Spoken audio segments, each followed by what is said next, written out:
Preparados para su regreso. Vamos ahí a nuestras Biblias, continuando ahí en el capítulo número 2 de Primera de Tesalonicenses. Todos abran sus Biblias, ahí acompáñenme ahí en su lugar. Yo voy a estar leyendo este pasaje. Primera Tesalonicenses capítulo 2, el versículo del 13 al 20. Capítulo 2 de Primera Tesalonicenses, de los versículos del 13 al 20 vamos a estar leyendo el día de hoy este pasaje. Digan amén, hermanos, cuando tengan pasaje. Dice así la palabra de Dios, entonces síganme con su vista. Por lo cual también nosotros, sin cesar, damos gracias a Dios de que cuando recibisteis la palabra de Dios que oísteis de nosotros, la recibiste no como palabra de hombres, sino según es en verdad la palabra de Dios, la cual actúa en vosotros los creyentes.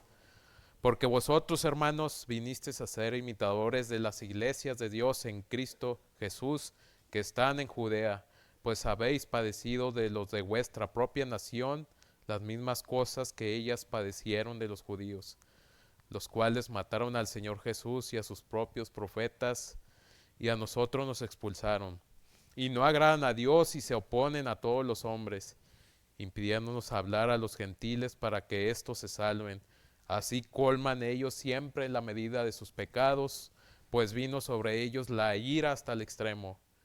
Pero nosotros, hermanos, separados de vosotros por un poco de tiempo, de vista pero no de corazón, tanto más procuramos con mucho deseo ver vuestro rostro. Por lo cual quisimos ir a vosotros, yo, Pablo, ciertamente una y otra vez, pero Satanás nos estorbó. Porque, ¿cuál es nuestra esperanza, gozo, corona de que me gloríe? ¿No lo sois vosotros? Delante de nuestro Señor Jesucristo en su venida. Vosotros sois nuestra gloria y gozo. Padre, en este día te pedimos que tú seas el que dirijas esta predicación, Padre, que el Espíritu Santo, Padre, obre en la vida de cada uno de nosotros, que esta palabra que se va a predicar, que la reciban mis hermanos, que sea la que actúe en la vida de ellos, Padre. Padre, sabemos que en esta vida vamos a padecer persecuciones, tribulaciones, adversidades. Pedimos, Dios, que siempre encontremos el gozo y la gloria en nuestra manera de vivir. Padre, te pedimos por la dirección de esta predicación. En el nombre de Cristo Jesús. Amén. Un famoso corredor de maratón keniano llamado Eliud Kipchoge es considerado uno de los mejores atletas de larga distancia de todos los tiempos. Ha ganado medallas olímpicas y ha corrido maratones, un maratón de 42 kilómetros en menos de 2 horas. Y durante años este corredor se ha levantado antes del amanecer a entrenar, a correr cientos de kilómetros cada día, bajo un sol abrasador, bajo un día lluvioso. Esa disciplina que tiene este corredor llamado Kipchoge es inquebrantable. Sigue una dieta estricta, duerme bien, se mantiene siempre una mentalidad enfocada a su objetivo. Pero lo más inspirador de este corredor no es solo la resistencia que tiene cuando corre, sino la actitud. Él tiene una frase muy célebre que con esfuerzo y perseverancia dice que ningún ser humano está limitado. Aunque el camino hacia la meta, hermano, está lleno de dificultades, esta persona, este corredor, nunca pierde de vista su objetivo. Sabe que cada paso que da, cada gota de sudor, cada sacrificio valdrá la pena cuando él cruce la línea de la llegada en su carrera, porque se recibirá su recompensa, que es la corona del vencedor. De la misma manera, hermanos, nosotros como cristianos estamos en una carrera que exige un gran esfuerzo, una perseverancia y una fidelidad. Aunque nuestro camino va a estar lleno de aflicciones, va a estar lleno de adversidades, debemos de correrla de tal manera que también obtengamos el premio. Como nos dice la escritura ahí en 1 Corintios 9, 24 y 25, el apóstol Pablo dice así: ¿no sabéis que los que corren en el estadio, todos a la verdad corren, pero uno solo se lleva el premio? Corred de tal manera que la obtengáis. Hermanos, nuestra mirada como cristianos siempre debe estar puesta en la meta final, como nos dice ahí Filipenses 3:14. Prosigo a la meta, al premio del supremo llamamiento de Dios que es en Cristo Jesús. Así la meta es el objetivo que alcanza un corredor.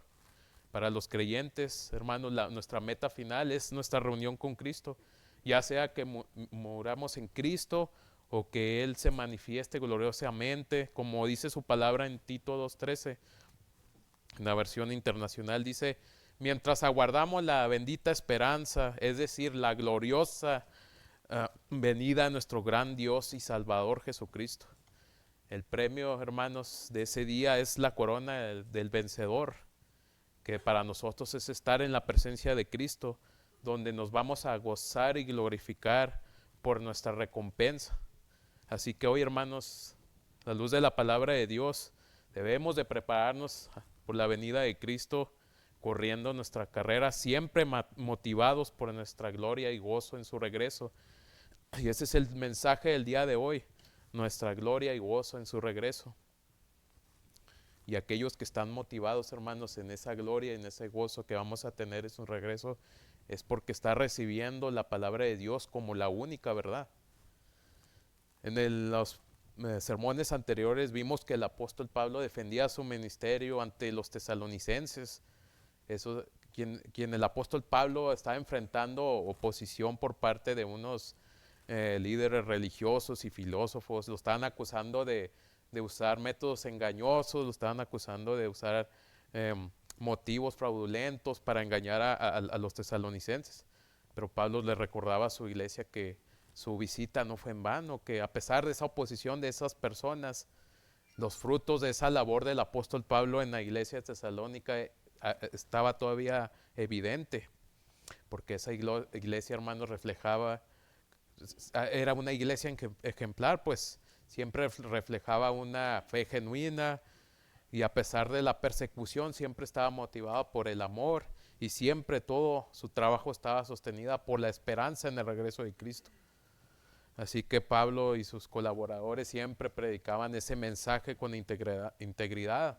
Estaba lleno de poder la palabra que ellos predicaban porque era obra del Espíritu Santo. Y esa palabra siempre actuaba eficazmente en la vida de los creyentes de Tesalónica. Así que, hermanos, aquellos que reciben la palabra de Dios como la verdad, esa palabra va a actuar eficazmente en sus vidas. Ahí en el versículo número 13 nos dice, por lo cual también nosotros sin cesar damos gracias a Dios de que cuando recibiste la palabra de Dios que oíste de nosotros, la recibiste no como palabra de hombres, sino según es en verdad la palabra de Dios, la cual actúa en vosotros los creyentes. Aquí el apóstol Pablo expresa nuevamente gratitud a Dios por sus hermanos en Tesalónica. Él está diciendo de cómo ellos habían recibido esa palabra de Dios, porque no la aceptaron como simples palabras de un hombre, sino como la palabra que es la verdad. Y esto lo podemos ver en evidencia ahí en 1 Tesalonicenses capítulo 1 versículo 5, si gusta acompañarme. Me da la evidencia que cómo actuaba la palabra de Dios en los tesalonicenses. Dice 1 Tesalonicenses 1:5, pues nuestro evangelio no llegó a vosotros en palabras solamente, sino también en poder, en el Espíritu Santo y en plena certidumbre, como bien sabéis cuáles fuimos entre vosotros por amor a vosotros. Hermanos, el apóstol Pablo siempre predicaba el mensaje con plena convicción, porque él sabía que ese mensaje estaba respaldado por el Espíritu Santo. Además, vemos la vida del apóstol Pablo, la vida de sus colaboradores como Timoteo y Silas, que siempre ellos predicaban, vivían de manera congruente con lo que predicaban, y eso confirmaba que el mensaje de la palabra de Dios era creíble, le daba autenticidad a la palabra de Dios.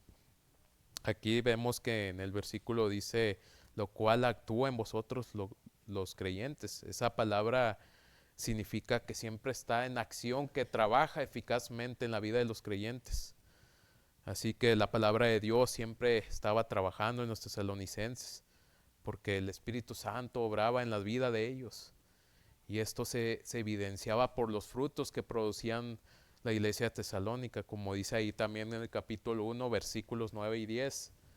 Dice, porque ellos mismos cuentan de nosotros la manera en que nos recibiste, la manera en que ellos recibieron el evangelio por parte de Pablo y sus colaboradores, y cómo ese evangelio, por medio de ese evangelio se convirtieron de los ídolos a Dios para servir ahora al Dios vivo y verdadero y esperar de los cielos a su Hijo. Hermanos, los tesalonicenses eran conocidos por ser muy idólatras, y cómo la palabra de Dios actuó en ellos, cómo abandonaron esos ídolos, cómo se apartaron de esa vida pecaminosa, cómo ahora sus corazones volvieron a Dios y cómo ahora ellos siempre esperaban la venida del Señor Jesucristo.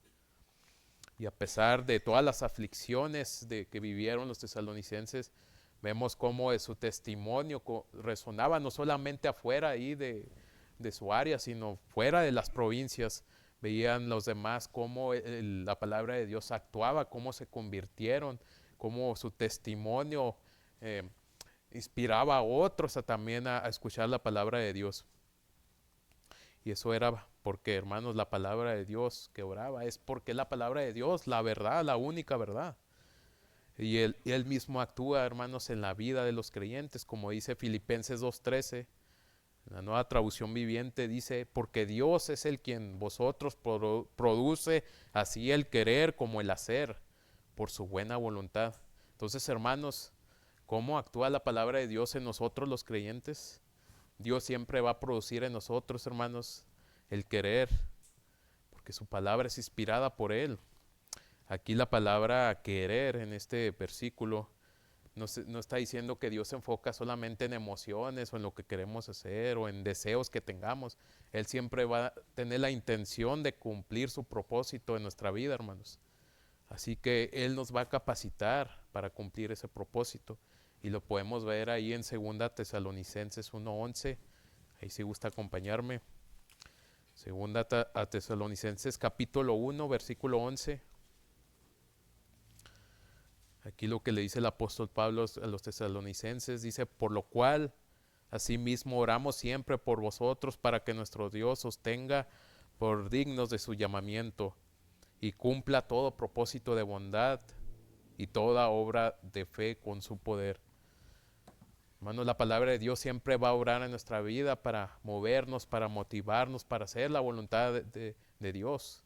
Y ahí en Efesios 2:10 nos afirma esto, en la Nueva Traducción Viviente dice, porque somos hechura de Dios, creados en Cristo Jesús para buenas obras, las cuales Dios dispuso de antemano a fin de que los pongamos en práctica. Así que, hermanos, vea una lámpara por sí sola nunca va a producir, nunca va a producir la luz. Necesita una energía que actúe en la lámpara para que alumbre. Así nosotros, hermanos, por sí solos somos un instrumento vacío que no va a hacer nada. Necesitamos la palabra de Dios, es la que va a actuar en nosotros. Y al actuar de nosotros vamos a producir la luz de Cristo en nuestras vidas.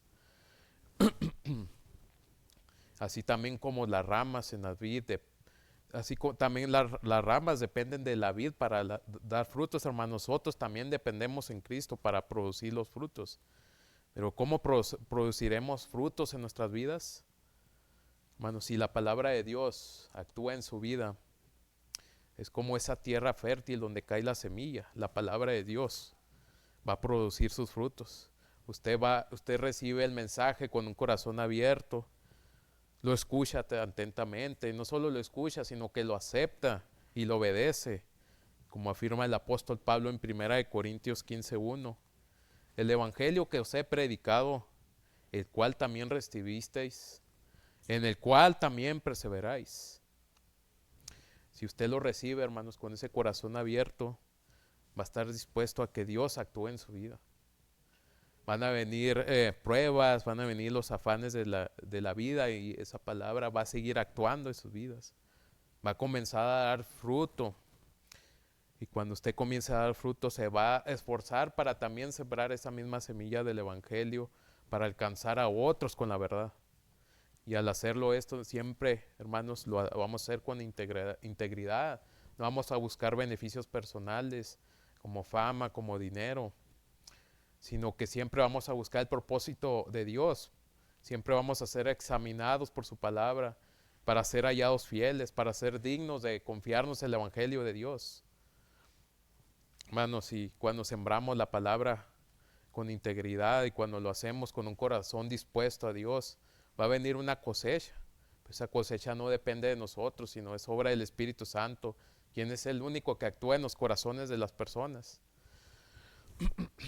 Sin embargo, hermanos, cuando veamos esos resultados, ese fruto, cuando sembremos la semilla, nos vayamos a evangelizar, cuando enseñemos a otros, cuando prediquemos, vamos a ver el gozo y la gloria de Cristo, de aquellos que se han arrepentido, de aquellos que han escuchado el Evangelio. Como dice ahí Lucas 15:7, os digo que así habrá más gozo en el cielo por un pecador que se arrepiente que por 99 justos que no necesitan arrepentimiento. Hermanos, es un gozo ir a predicar el Evangelio, de enseñar, de subirse aquí a predicar. Es un gozo ver que los hermanos, que la palabra de Dios está actuando en la vida de los hermanos. Y nos vamos a gozar y nos vamos a glorificar en Cristo porque vamos a ver a Cristo reflejado en sus vidas. Vamos a ver que la palabra de Dios está actuando en sus vidas. Pero si esa palabra de Dios no actúa en nosotros, hermanos, hacer esa semilla que cae en una tierra infértil. Usted a lo mejor escucha la palabra de Dios de manera superficial, no le da importancia. Y eso es porque tiene un corazón endurecido, un corazón afanado por esta vida, por las preocupaciones, las cosas materiales, los placeres del mundo. O quizá a lo mejor lo recibe con gozo, pero es un gozo momentáneo, se emociona con un mensaje. Esto es porque no permite que ese mensaje alcance lo más profundo de su corazón. Es un compromiso pasajero a lo mejor el que escuchar un mensaje y emocionarse por un momento.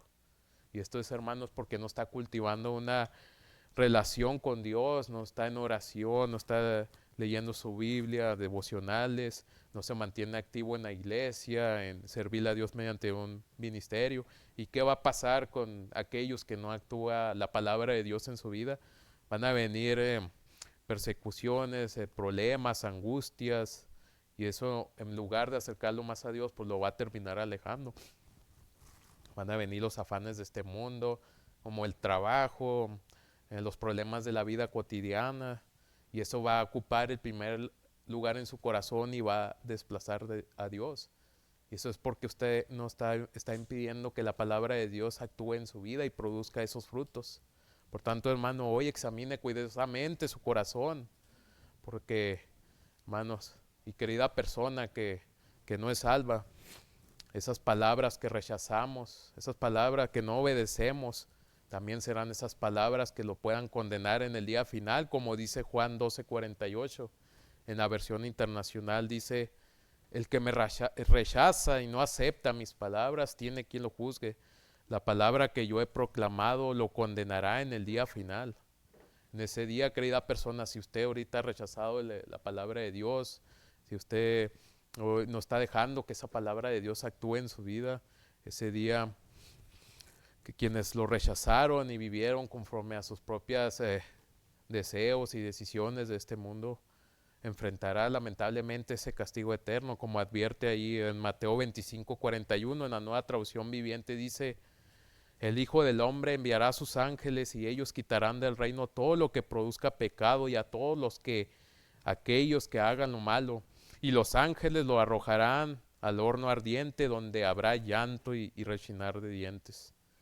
Sin embargo, querida persona que usted hoy ha rechazado el Evangelio, hoy tiene la oportunidad, Dios le está dando en su misericordia la oportunidad de arrepentirse, de aceptar esa palabra.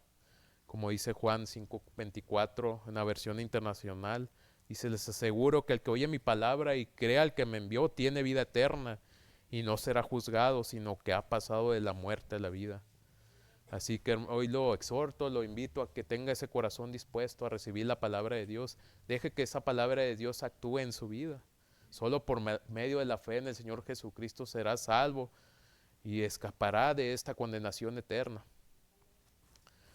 Además, hermanos, también cuando recibimos la palabra de Dios como la verdad, va a obrar en nuestra vida, nos va a fortalecer a resistir las aflicciones. Ahí continuando con nuestro versículo número 14, nos dice, porque vosotros, hermanos, Vinisteis a ser imitadores de las iglesias de Dios en Cristo Jesús que están en Judea, pues habéis padecido de los de vuestra propia nación las mismas cosas que ellas padecieron de los judíos, los cuales mataron al Señor Jesús y a sus propios profetas, y a nosotros nos expulsaron.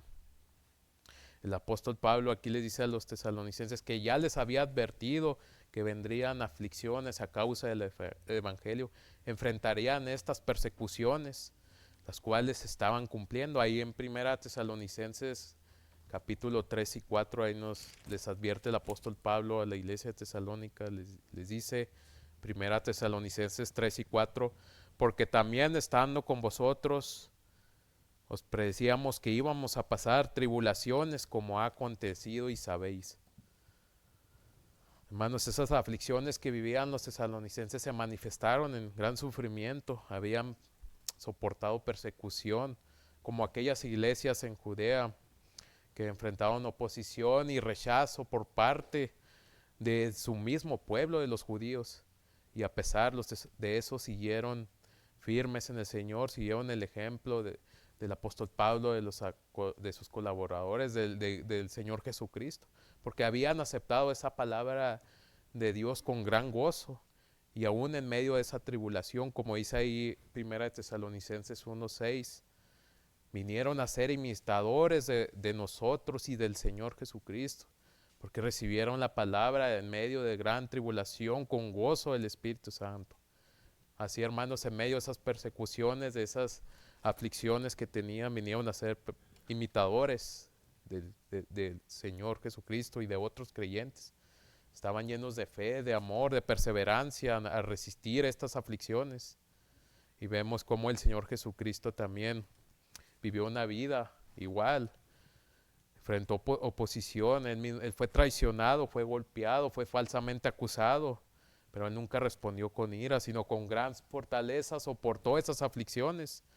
Cumplió la profecía así del siervo sufriente. Ahí en Primera de Pedro 2:23, lo voy a leer yo en la traducción viviente, dice: no respondía cuando lo insultaban ni amenazaba con vengarse cuando sufría. Dejaba su causa en manos de Dios, quien siempre juzga con justicia. Así, hermanos, vemos cómo el Señor Jesucristo sufrió todo ese camino a la cruz lleno de dolores, soportó la cruz con gran gozo, como dice Hebreos 12:2 en la versión de las Américas, puesto los ojos en Jesús, el autor y consumador de la fe, quien por el gozo puesto delante de él soportó la cruz. Si vemos que por ese gozo que estaba puesto delante del Señor Jesucristo, esa salvación que traería, perseveró en medio de estos sufrimientos. Y nosotros, hermanos, los creyentes, somos llamados a seguir ese mismo ejemplo. En Filipenses 3:10, en la versión de las Américas, dice: y conocerle a él, el poder de su resurrección y la participación en sus padecimientos, llegando a ser como él en su muerte. Hermanos, nosotros también, los creyentes, vamos a padecer este tipo de aflicciones. A lo mejor no como ese tipo de aquellos que vivió el Señor Jesucristo, los creyentes de la iglesia primitiva, que estaba en riesgo su propia vida. A lo mejor aquí enfrentaremos insultos, vamos a enfrentar burlas, rechazo por nuestra propia familia. Y aún así, si se llegase a levantar una gran persecución como en esos tiempos, hermanos, somos llamados a ser imitadores de Cristo, a fortalecernos en la palabra cuando lleguen esos momentos. Y si los padecemos, a enfrentarlos con una actitud de gozo, de fortaleza. Y Pablo nos está exhortando aquí a gozarnos en el poder de Cristo, hermanos. Porque van a venir a lo mejor, no en este momento, pero a lo mejor más adelante, esas aflicciones. Y tenemos que nosotros, hermanos, que dejar que la palabra de Dios actúe en nuestras vidas para ser fuertes en Cristo, como dice Pablo en 2 Corintios 12:10. Por lo cual, por amor a Cristo, me gozo en las debilidades, en afrentas, en necesidades, en persecuciones, en angustias, porque cuando soy débil, entonces soy fuerte. Sí, hermanos, cuando padecemos estas angustias, estas aflicciones, estas persecuciones, en nuestra debilidad, hermanos, vamos a ser fuertes en Cristo. Las demás personas van a ver esa fortaleza que nosotros vamos a tener en Cristo, van a ver ese gozo, vamos a glorificar a Cristo por medio de nuestras vidas. Y cuando vivimos de esta manera, hermanos, cuando enfrentamos este tipo de aflicciones, es evidencia, hermanos, de que realmente la palabra de Dios está actuando en nuestras vidas, de que la estamos aceptando como la única verdad. Así los tesalonicenses sufrían este tipo de persecución por su propio pueblo, y el mismo Señor Jesucristo fue rechazado, fue afligido por los judíos. Aunque los judíos esperaban por su Mesías por mucho tiempo, cuando Él llegó siempre buscaban la forma de oponerse, siempre buscaban la forma de matarlo, y finalmente lo llevaron a la cruz. Se oponían siempre al Evangelio, no solamente lo rechazaban, sino que se oponían a que el Evangelio fuera predicado hacia otras personas. Ahí continuando con nuestro versículo número 15 dice: y no agradan a Dios y se oponen a todos los hombres, impidiéndonos hablar a los gentiles para que éstos se salven. Así colman ellos siempre la medida de sus pecados, pues vino sobre ellos la ira hasta el extremo. Esta oposición que tenían los judíos contra el Señor Jesús también lo tuvieron contra los profetas, contra el apóstol Pablo, contra sus discípulos de Jesús. Y esta persecución, estas oposiciones no solamente estaban rechazando el Evangelio, estaban impidiendo que otras personas se salvaran, que las escucharan y que se salvaran. Esta historia de rebelión siempre se ha repetido a lo largo de la historia. Y con este rechazo que ellos han tenido, hermanos, colmaron la medida de sus pecados. Este continuo rechazo que han tenido hacia la palabra de Dios trae inevitablemente consecuencias, porque la ira de Dios finalmente ha caído sobre ellos. Sí, hermanos, esa forma de vida que llevan muchas personas por los placeres de este mundo, su vida rechaza el Evangelio. Lamentablemente, ese tipo de vida está enemistado de Dios, como dice la Escritura en Romanos 8:7, en la traducción viviente dice: pues la naturaleza pecaminosa es enemiga de Dios siempre, nunca obedeció las leyes de Dios y jamás lo hará. Y por causa, querida persona, de llevar esa vida pecaminosa, por causa de rechazar al Evangelio, de oponerse hacia el Evangelio, la ira de Dios está cayendo sobre ti, como dice Romanos 1:18. Pero Dios muestra su ira desde el cielo contra todos los que son pecadores y perversos. Sin embargo, querida persona, hay una escapatoria para la ira de Dios, que es solo por medio del Señor Jesucristo, quien dio su vida por rescate para muchos, para toda la humanidad. Ahí en 1 Tesalonicenses 5:9, si gusta acompañarme. 1 Tesalonicenses 5:9 dice: porque no nos ha puesto Dios para ira, sino para alcanzar salvación por medio de nuestro Señor Jesucristo. Así, querida persona, la muerte de nuestro Señor Jesucristo fue designada para la expiación, ofreciendo salvación a aquellos que se arrepienten y creen en Él. Querida persona que vive en pecado, el pecado es un ataque contra la santidad de Dios. Dios es santo y es una respuesta justa de manifestar la ira y juzgar a los pecadores. Y en Romanos 6:23 nos dice: porque la paga del pecado es muerte. Sin embargo, Él es misericordioso, Él es paciente para no consumirlos con su ira, porque Él desea que nadie perezca. Y lamentablemente, aún así que Dios demuestra su misericordia y es paciente para que todos se arrepientan, muchos en este tiempo se burlan de las advertencias, se burlan sobre ese castigo eterno. En 2 de Pedro nos dice de estos tiempos, 2 de Pedro 3 y 4 en la traducción viviente.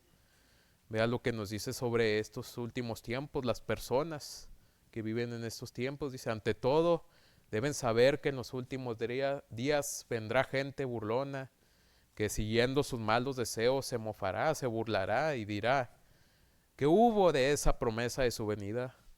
Nuestros antepasados murieron y nada ha cambiado desde el principio de la creación.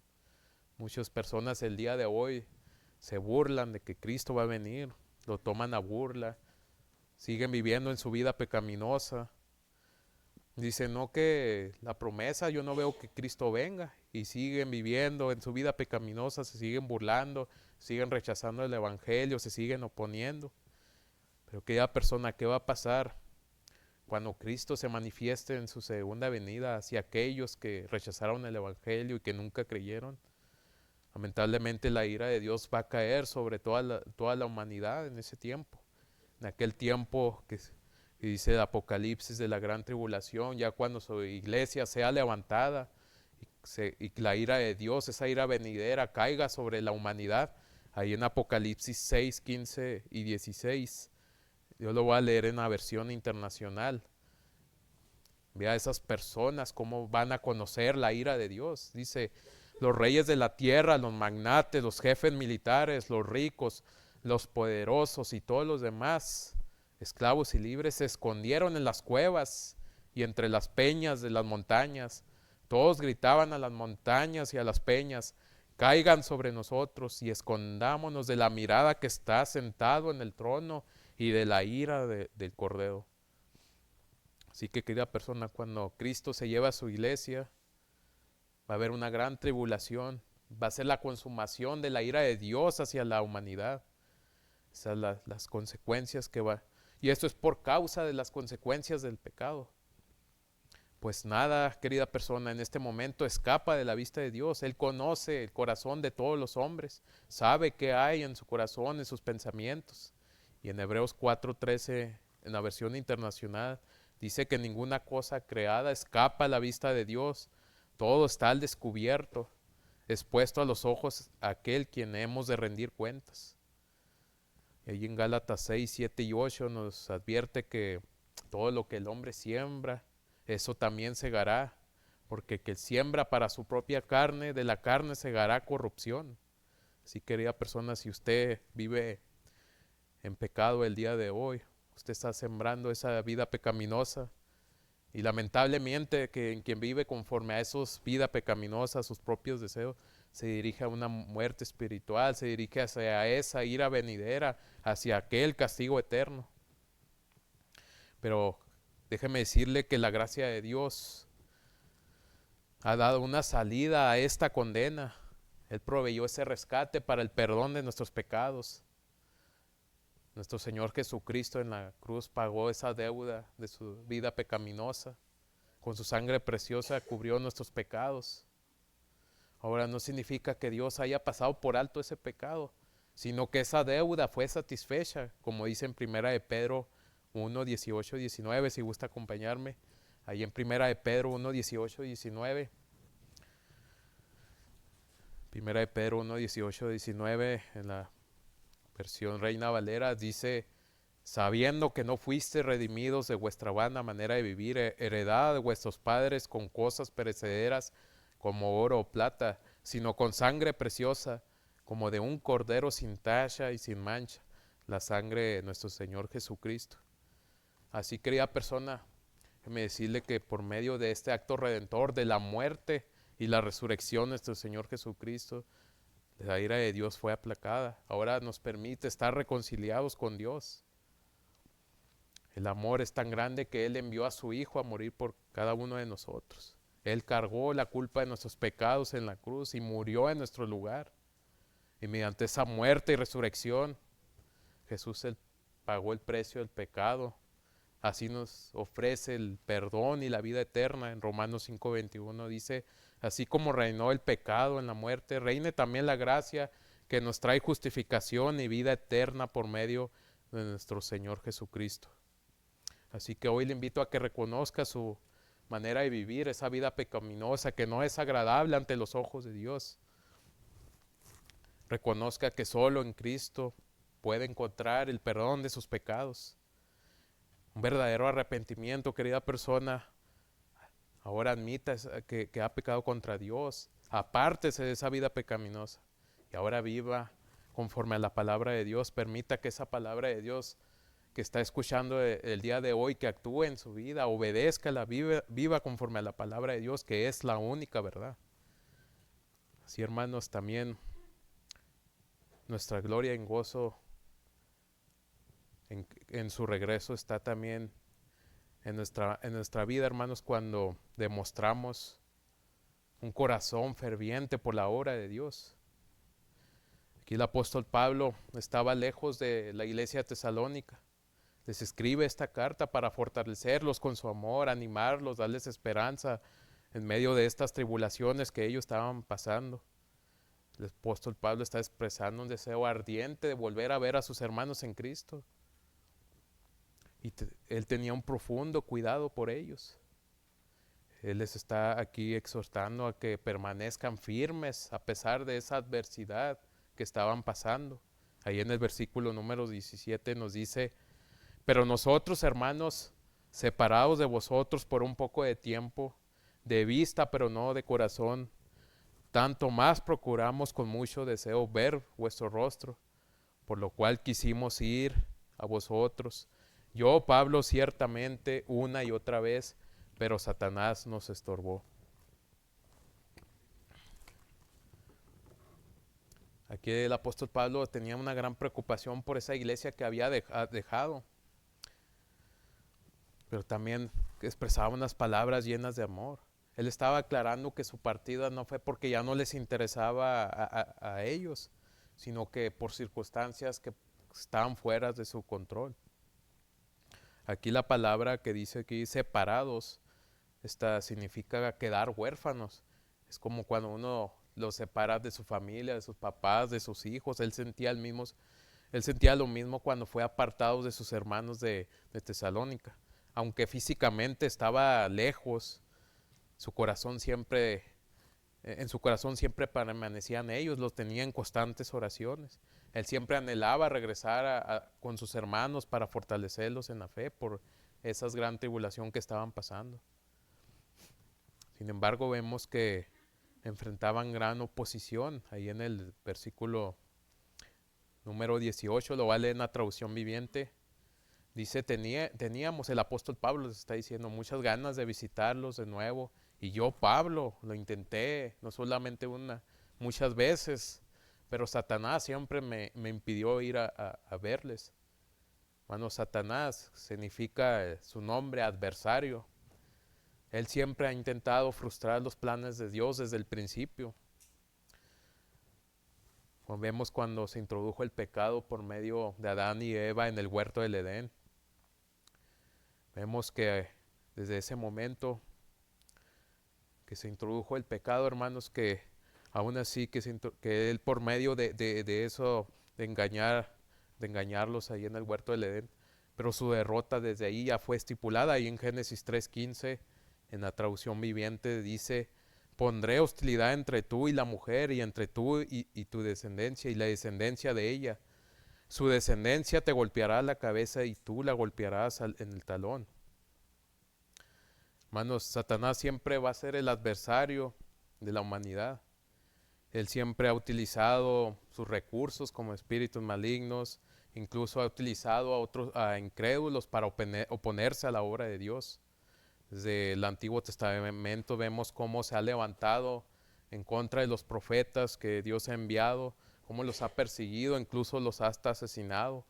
Lo vemos también aquí en Tesalónica, cómo persiguió el apóstol Pablo, al mismo Señor Jesucristo. Siempre fueron perseguidos, maltratados, en muchos casos también fueron asesinados, y todo fue por la causa de la obra de Dios. Sin embargo, hermanos, vemos cómo la victoria del Señor Jesucristo sobre Satanás fue sellada en la cruz, donde a través de su muerte y su resurrección aseguró la salvación del mundo. Y aunque Satanás ha sido derrotado, hermanos, por el medio del Señor Jesucristo en la cruz, Él va a seguir resistiéndose a la obra de Dios, resistiéndose al Evangelio de Cristo. Siempre va a impedir que se expanda la palabra de Dios. Siempre va a estar en constante ataque hacia su iglesia. La misma palabra de Dios nos recuerda que ahí en Efesios 6:12 que no tenemos lucha contra sangre y carne, sino contra principados, contra potestades, contra los gobernadores de las tinieblas de este siglo, contra los huestes espirituales de maldad en las regiones celestes. Satanás, hermanos, siempre va a operar por medio de sus recursos que él tenga, de estos espíritus, de utilizar personas como instrumentos para llevarle a cabo su obra. Y esa obra va a ser siempre oponerse a la palabra de Dios. Mejor va a ser ataques en el interior de la iglesia, promoviendo falsas doctrinas, que va a causar debates, va a causar contiendas. Muchos van a naufragar en su fe por medio de esas falsas doctrinas. También, hermanos, Satanás nos va a atacar desde afuera por medio de persecuciones. Vimos como por medio de los judíos, de los mismos romanos, que los instigó hasta llevar al Señor Jesucristo a la cruz, como Él también persiguió a la iglesia primitiva, a los apóstoles, a los discípulos. Bueno, Satanás es el príncipe de este mundo, y el Dios de este siglo. Él ha cegado el entendimiento de muchos, los mantiene esclavizados esclavizados en el pecado. Está impidiendo que el evangelio transforme la vida de las personas. Ahí en Mateo 13:19 nos dice por qué la palabra de Dios no actúa en las personas. Dice, cuando alguien oye la palabra acerca del reino y no la entiende, viene el maligno, viene Satanás y arrebata lo que sembró en su corazón. Sin embargo, hermanos, sabemos que Cristo obtuvo la victoria en la cruz del Calvario. Y a todos los que creen en Él les dio esa libertad del pecado, les trajo la salvación. Por eso, hermanos, nosotros como cristianos debemos demostrar un corazón ferviente por la obra de Cristo a pesar de los ataques de Satanás. Debemos de siempre permanecer firme a pesar de estas adversidades. En 1 de Pedro 5:9, en la traducción viviente, nos dice, resístanlo, manténganse firmes en la fe, sabiendo que los creyentes en todo el mundo soportan la misma clase de sufrimientos. Hermanos, a pesar de que van a venir pruebas difíciles a nuestras vidas, sabemos que son temporales. Y a pesar de esas adversidades, a pesar de que Satanás nos aflija, vengan pruebas, vengan persecuciones, vamos a experimentar un gozo por aquellos que están recibiendo la palabra, que la están aceptando como la verdad. Vamos a ver que esas mismas personas están permaneciendo firmes en la obra de Cristo. Y como el apóstol Pablo ahí en 1 Tesalonicenses capítulo 3 versículos 7 y 8, como él se goza porque los hermanos de Tesalónica, a pesar de estas persecuciones, de estas adversidades, de estas pruebas que vienen a sus vidas, como ellos siguen firmes en la fe. Él se está gozando en el Señor porque los hermanos siguen firmes. Vea lo que dice aquí en versículos 7 y 8 de 1 Tesalonicenses 3. Por ello, hermanos, en medio de toda vuestra necesidad y aflicción, fuimos consolados de vosotros por medio de vuestra fe, porque ahora vivimos, ahora estamos gozosos, si vosotros estáis firmes en el Señor. Hermanos, va a venir Satanás a veces a nuestras vidas a oponerse, va a venir a enfrentarnos a que la palabra de Dios, a que el evangelio sea proclamado. A veces va a usar hasta nuestra propia familia para oponerse. Mejor vamos a estar angustiados, vamos a estar tristes, vamos a sentir vencidos. Pero así como vea el ejemplo que nos da aquí la iglesia tesalónica, debemos de permanecer firme. Debemos estar gozosos aún en medio de estas dificultades. El gozo que nos va a dar eso es que cuando vengan esas adversidades a nuestros hermanos, nos vamos a ver que también estén permaneciendo firmes en la fe. Vamos a tener ese gozo, al igual que el apóstol Pablo lo tuvo cuando vio a sus hermanos en Tesalónica que estaban firmes a pesar de todas las aflicciones que estaban pasando. Hermanos, si sabemos que en la ira venidera Dios va a castigar a todos aquellos que se opusieron al evangelio, finalmente va a traer el castigo eterno a Satanás y a todos sus ángeles. Va a poner fin a esa oposición, como dice el Apocalipsis 20:10.